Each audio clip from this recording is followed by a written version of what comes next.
Gente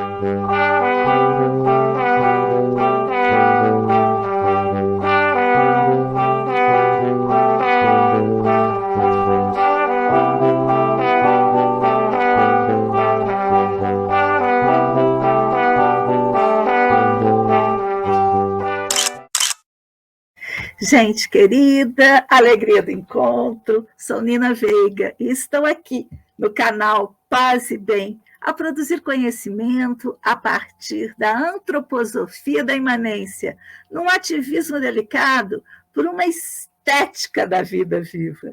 E nós estamos aqui fazendo o nosso programa que tem como título Antroposofia da Imanência, ativismo delicado por uma estética da vida viva. Vou subir um pouco a minha câmera aqui, que eu fiquei cortada. Muito bem. Gente, então a gente está na 6ª temporada, que estreou, estamos no 2º episódio, e essa 6ª temporada é o caminho iniciático, a dor de tornar-se, que você já sabe, ele vem desse livro, O que é Ser Contemporâneo, da antropósofa, digamos assim, pesquisadora do caminho iniciático de Mani, e ela é a Cristiane Gruvet. Vocês, espero que estejam gostando, porque eu sou apaixonada, gente. Esse livro aqui, eu já li, reli, eu faço mesmo um esforço para me apropriar desse conhecimento. Então, a gente está no 2º episódio, que é a dor de tornar-se espectador. E aí eu vou aumentar aqui para vocês. Por quê? Porque eu estou pegando os vídeos do ponto em questão. E esse, a dor de tornar-se espectador, que é o nosso episódio 2, é o vídeo do ponto em questão 63. Convido vocês a ir lá no meu canal conhecer toda a série chamada Ponto em Questão. Essa série é sobre a dor de viver hoje. E baseado nesse livro, que para mim é um livro de cabeceira, gente. É um livro que eu vou e volto, é um livro que me sustenta em muitos momentos dessa trajetória, porque de todos os autores, até mesmo do Alan Kaplan, que dá nome ao nosso ativismo delicado, de todos os autores da tradição antroposófica, a Cristiane Gruvet é a que está mais próxima daquilo que eu entendo como uma antroposofia da imanência. Então, no ponto em questão 62, a gente falou, essa dor não é minha. Aí agora vamos seguindo, né, esse caminho dela, a dor de tornar-se espectador. No próximo, a dor de admitir, que é uma dor também. Depois, a dor de consumar, a dor de ser testemunha, no ponto em questão 66. No 67, a dor de tornar-se uma pessoa contemporânea. E aí a gente encerra essa série reflexiva. E então vamos à dor de tornar-se espectador, né, gente? Começamos por uma questão fundante, um conceito, o conceito de dor. E é claro que eu estou seguindo a nossa autora. E nesse conceito de dor, ela traz assim: a dor remete o ser humano a si mesmo. A dor aguça a consciência. Estar desperto significa que também a dor desperta na pessoa. Tanto faz o que fazemos. A dor está presente como um companheiro inseparável. Nunca falou. Quando eu comecei a ler isso, ainda era uma ideia, agora é uma carne em mim. Uma vez tendo se instalado a dor na alma, não dá mais para simplesmente expulsá-la. Por outro lado, a dor insere a pessoa num estado exterior à consciência cotidiana. e, em determinados momentos, coloca a pessoa fora de si própria. A dor aguça a consciência e torna a pessoa desperta. Reina um sentido intensificado de realidade. Por outro lado, a dor encapsula a pessoa, sabe? Encapsula em si mesmo. Nesse sentido, surge uma espécie de perda da realidade. É tão interessante essa abordagem dela. Uma dificuldade, gente, nunca. Quando planejei essa série, eu não imaginei que todos nós estaríamos vendo isso acontecer nesse momento. A mentalidade bem ou mal. A gente está aí diante de situações planetárias, como se estivesse numa arquibancada vendo um jogo de futebol. Sabe, essa lógica proposicional do ou, sabe, essa disjunção lógica, a gente tem que ultrapassar isso. Esse operador ou não serve para nós. A gente tem que ultrapassar o ou e ir para o e. É mal e bom. E não bem ou mal. Ai, céus, vamos em frente. E aí diz a nossa autora: no projeto da modernidade não existe lugar algum para o mal. E é incrível que quem se posiciona no mundo sempre se posiciona do lado do bem. Que coincidência incrível, não é? Nossa, olha que incrível! Aquilo que eu gosto tá sempre do lado do bem. Ai, que ingenuidade, né, gente? A gente já está velho para isso, vocês não acham? Pois o mal é sinônimo de quê? Diferença. Por isso que a gente atua nas filosofias da diferença, porque a gente tem que aprender a lidar, a conviver com as diferenças, sem caracterizá-las como o mal, sabe? A gente tem que ultrapassar o pensamento moderno, isso não serve à alma do intelecto, não serve mais para a gente operar no mundo. Eu vou tentar ficar na autora, tá bom? Porque eu tô quente, eu tô ficando até avermelhada. Vou tentar ficar na autora. O mal é o diferente que precisa ser afastado a todo custo para que o projeto dê certo. Porém, o cristianismo, é claro, a gente está falando de uma autora cristã, em sua intenção original, porque daí ela já está falando, né, que houve algumas manipulações, aí ela está lá nos primórdios. Na sua intenção original e mais profunda, inclui também que se admita uma relação com aquele âmbito da existência considerado como o mal. É só ver a gente ver a figura icônica do cristianismo, né? Como que ele acolheu aquilo que naquela época era considerado o mal. Vamos em frente, então. Uma pergunta que nos direciona: de que maneira eu posso integrar o que ameaça desintegrar-se? E dessa maneira criar um espaço para um possível, mas não garantido, processo de transformação. Acho que essa é a minha pergunta fundante nessa época que a gente está vivendo agora. Como nos tornamos espectador? Aí eu vou ler a página 76 da nossa autora. Onde é que está ela aqui? É a página 76 e eu marquei a 78. Tá tudo bem, viu? Olha só. Mesmo se eu folhasse um jornal... ela diz assim: na medida em que se ganha a distância necessária, procura-se fugir dos acontecimentos. Tem uma mosquitinha aqui na frente. De nossa época, escapa-se para o papel de espectador ou observador. Nunca vi tanto especialista no ar ultimamente. E olhem, eu quero dizer que essa dor de tornar-se espectador é o primeiro passo para esse processo de transformação, tá bem?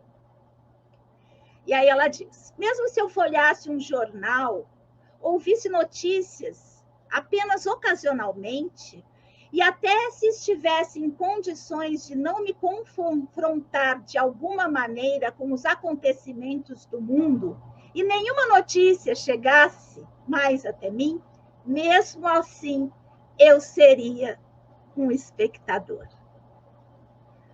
No palco da atualidade, diz Cristiane Gruvet, no palco da atualidade se desenrola um drama ininterrupto que a todo momento pode se confrontar com fatos irreversíveis.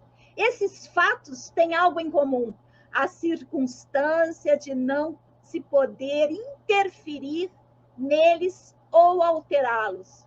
Isso conduz a uma situação insuportável. Por outro lado, procuramos torná-la suportável na medida em que, por exemplo, emitimos todo tipo de comentários para aliviar nossa indignação e o nosso espanto. Vocês estão percebendo a sincronicidade disso que a gente está falando com o momento atual? Todos se tornaram especialistas em geopolítica. É uma forma da gente não ficar tão, digamos assim, impotentes, não é?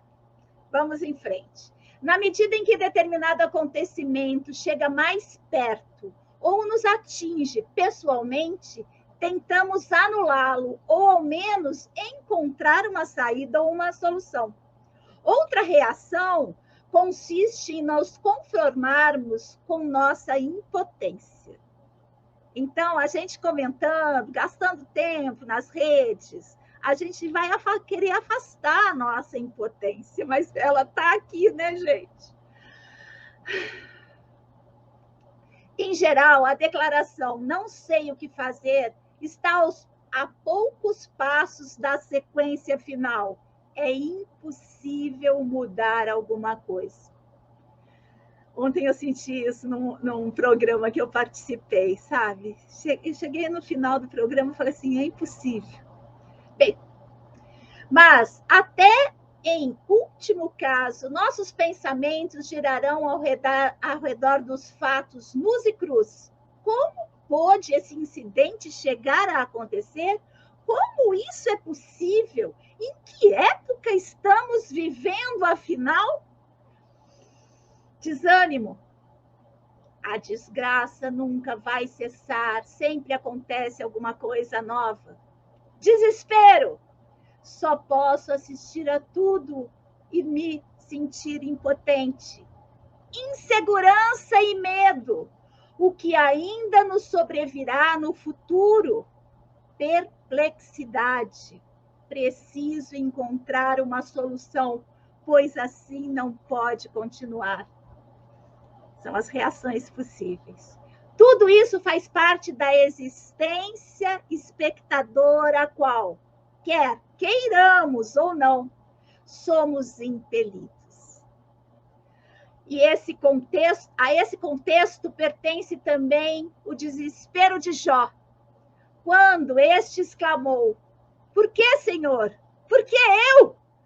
Também ele se viu diante das catástrofes que sobre ele desabaram, no papel de espectador impotente, que a princípio só podia constatar as desgraças que lhe aconteciam sucessivamente.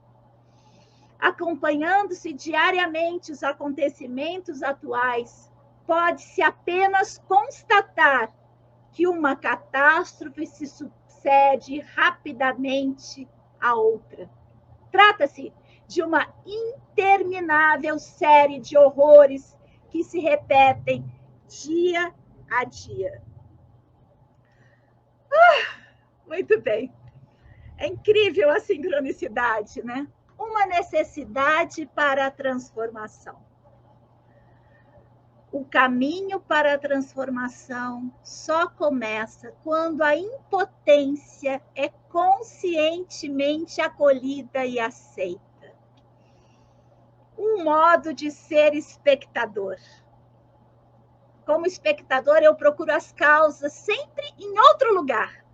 Olho retrospectivamente para os acontecimentos de minha vida, Reconheço que me trataram erroneamente na escola.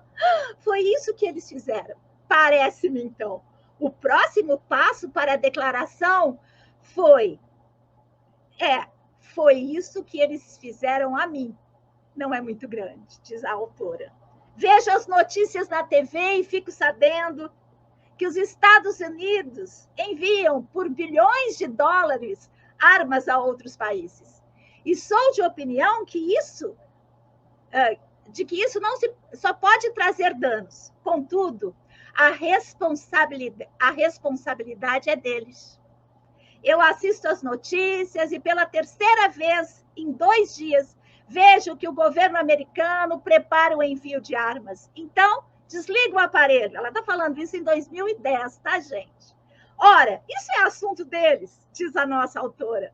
Passo a agenda do dia com uma espécie de alívio, porque não tenho mais que assistir a isso. Será, pergunta Cristiane Gruvet, que deixo de ser um espectador ao desligar o botão? Ou será que ficarei afivelado à minha poltrona de espectador, embora pareça estar indo tratar dos meus próprios negócios? Será que posso ser algo além de espectador? Por acaso é decisão minha enviar essas armas? O que isso tem a ver comigo? Ser espectador traz também desvantagens.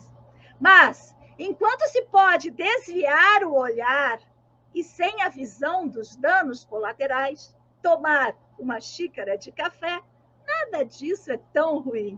Guerra, guerra, guerra nos aparelhinhos e depois vai fazer o almoço. Contudo, isso não significa que a pessoa tenha deixado de ser espectadora, e sim que não tem ainda envolvimento com o assunto. Acaso existe uma fase antes do momento que nos tornamos espectadores? Pergunta Cristiane Gruvet. Será que em alguma ocasião nós fomos outrora a criança que se identificava com o que sucedia a outra pessoa? Não mentalmente, não sentimentalmente, e sim corporalmente, até a ponta dos pés. Ai, que vontade de ser essa criança.